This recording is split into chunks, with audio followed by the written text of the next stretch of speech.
నమస్తే ప్రజలారా, welcome to news one network. ఒక అంశాన్ని మనం ఇక్కడ చూస్తూ ఉన్నాం.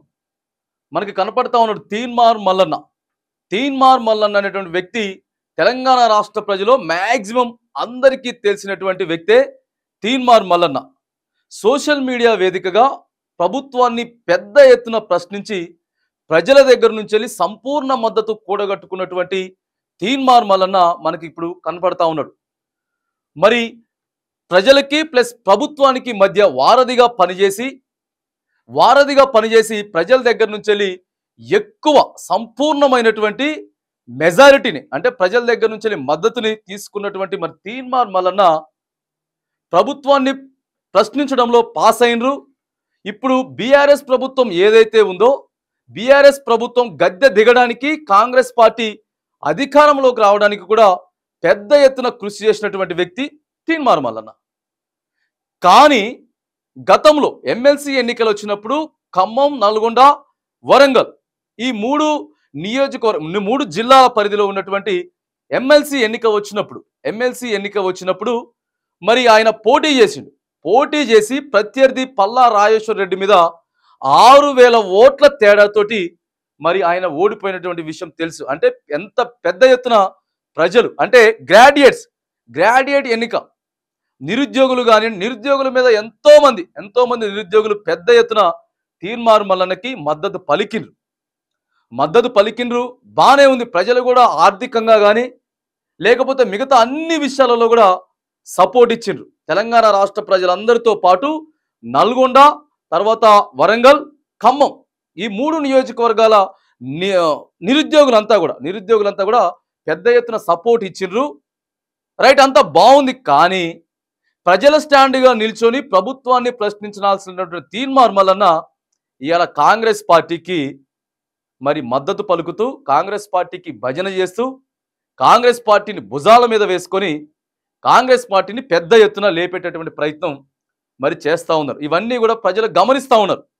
ప్రభుత్వాన్ని ప్రశ్నించి ప్రజల పక్షాన నిల్చొని ఉంటాడనుకున్నటువంటి తీన్మార్ మల్లన్న ఇగో సడన్ గా ప్లేట్ ఫిరాయించి కాంగ్రెస్ పార్టీ అధిష్టానం ఏది చెప్తే అదే వాళ్ళకి ఒత్తాసు పలుకుతూ ముందుకు పోతా ఉన్నాడు. కాబట్టి మరి కాంగ్రెస్ పార్టీ రైట్ బానే ఉంది, అధికారంలోకి వచ్చింది, 6 గ్యారెంటీలు ఇస్తామని చెప్పిండ్రు, మిగతా హామీలు ఇస్తామని చెప్పిండ్రు, తర్వాత రైతుల రుణమాఫీ చేస్తామని చెప్పిండ్రు. ఎన్నో సమస్యలు ఉన్నాయి.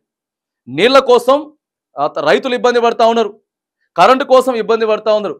వీటన్నిటిని పెద్ద ఎత్తున ప్రశ్నించాల్సినటువంటి మరి తీన్మార్ మల్లన్న ఇవాళ కాంగ్రెస్ పార్టీ తరపు నుంచే, అంటే ప్రభుత్వం తరపు నుంచి ఆడ మళ్ళీ ఎమ్మెల్సీగా పోటీ చేస్తా ఉన్నాడు. ఎమ్మెల్సీ ఆయనకి టికెట్ కేటాయించింది. ఖమ్మం, నల్గొండ, వరంగల్ పట్టభద్రుల ఎన్నికలు ఏదైతే ఉన్నాయో, డిగ్రీ హోల్డర్స్కి సంబంధించినటువంటి ఎన్నికలకి ఇగో ఇవాళ ఆయనకి సీట్ ఇచ్చింది అని అంటే కేవలం కాంగ్రెస్ పార్టీకి సంబంధించినటువంటి వ్యక్తినే తీన్మార్ మల్లన్న ప్రభుత్వాన్ని ప్రశ్నించడానికో లేకపోతే ప్రజల పక్షాన నిల్చోడానికో కాదు. ఈ తీన్మార్ మల్లన్న అనేది ప్రజలల్లో పెద్ద ఎత్తున వ్యతిరేకత వచ్చేసింది. మనమందరం చూస్తూనే ఉన్నాం. గత 4-5 నెలల నుంచి ఎప్పుడైతే కాంగ్రెస్ పార్టీ అధికారంలోకి వచ్చిందో ఇగో అప్పటి నుంచి ప్రశ్నించడం మానేసిండు తీన్మార్ మల్లన్న. ప్రభుత్వానికి ఒత్తాసు పలకడంతో ప్రజలలో పెద్ద వ్యతిరేకత రావడంతో పాటు గతంలో వచ్చినటువంటి ఓట్లు కూడా ఈసారి ఎమ్మెల్సీ ఎన్నికలలో తీన్మార్ మల్లన్నకి వచ్చేటటువంటి ప్రసక్తే లేదు. మేము ఓట్లు వేయం, ప్రభుత్వాన్ని ప్రశ్నించలేడు, ఇక నుంచి ప్రభుత్వానికే మద్దతు పలుకుతా ఉన్నాడు. కాబట్టి ప్రభుత్వం ఏది చెప్తే అదే కరెక్ట్ అంటాడు. కాబట్టి ఇగో మేము తీన్మార్ మల్లన్నకి మద్దతు పలకం, పోయినసారి వేసినటువంటి మేము ఓట్లంతా కూడా వేయమని చెప్పి ఆడ ఉద్యోగ సంఘాలు, నిరుద్యోగులు ఎవరైతే ఉన్నారో వాళ్ళంతా కూడా పెద్ద ఎత్తున తీన్మార్ మల్లన్నకి ఆపోజిట్గా ఓటు వేయకపోవడమే పక్కగా పెడితే పెద్ద ఎత్తున నామినేషన్లు కూడా ఆడ సమర్పిస్తూ ఉన్నారు. తీన్మార్ మల్లన్నకు వ్యతిరేకంగా గ్రాడ్యుయేషన్లు అంతా కూడా వ్యతిరేకిస్తూ ఉన్నారు. మీరు మళ్ళీ అదే స్వతంత్ర అభ్యర్థిగా నిలబడండి, అదే ప్రజల స్టాండ్గా నిలబడండి, ప్రజల అవసరాల గురించి మాట్లాడండి, నిరుద్యోగుల గురించి మాట్లాడండి, ఉద్యోగులకి ఏవేవైతే సమస్యలు ఉన్నాయో ఇగో ఉద్యోగుల సమస్యల మీద మీరు మాట్లాడండి. అంతేకాని ఇవాళ అధికారంలో ఉన్నటువంటి పార్టీలోకి పోయి మీరు దాని నుంచి పోటీ చేయడం ఎంతవరకు కరెక్టు, అంటే మీరు ప్రజల్ని గురించేగా మీకు అవసరం లేదనేటువంటి వాదన క్లియర్గా కనపడతా ఉంది కదా. ఇప్పుడు మనం ప్రతిపక్షం అనేదే ప్రజల కోసం పనిచేసేది. గతంలో మీరు సోషల్ మీడియా వేదికగా ప్రశ్నించారు, ఆ విషయంలో పాస్ అయినరు, 100కు 100% ప్రజల దగ్గర నుంచి మద్దతు వచ్చింది. అవసరమైతే మీరు సొంత పార్టీ పెట్టుర్రి. మీరు సొంత పార్టీ పెట్టి ఇక్కడ ఉన్నటువంటి పార్టీలకి ముచ్చెమటలు కట్టించేటటువంటి మరి అది మీకున్నది, ఆ స్టాండ్ మీకున్నది. కానీ ఇవాళ మీరు పోయి ఆ పార్టీ కోసమే పని చేసుకుంటా ఇలా కాంగ్రెస్ పార్టీకి ఓట్లు ఏమని అడిగితే మాత్రానికి అక్కడ ఉన్నటువంటి గ్రాడ్యుయేట్లంతా కూడా వ్యతిరేకిస్తూ ఉన్నారు, తీన్మార్మలను వ్యతిరేకిస్తూ ఉన్నారు. మరి వాళ్ళంతా కూడా భారీగా నామినేషన్లు ఇప్పుడు 9వ తారీఖు వరకు నామినేషన్లు జరుగుతున్నాయి. 9వ తారీఖు వరకు నామినేషన్లు జరుగుతాయి.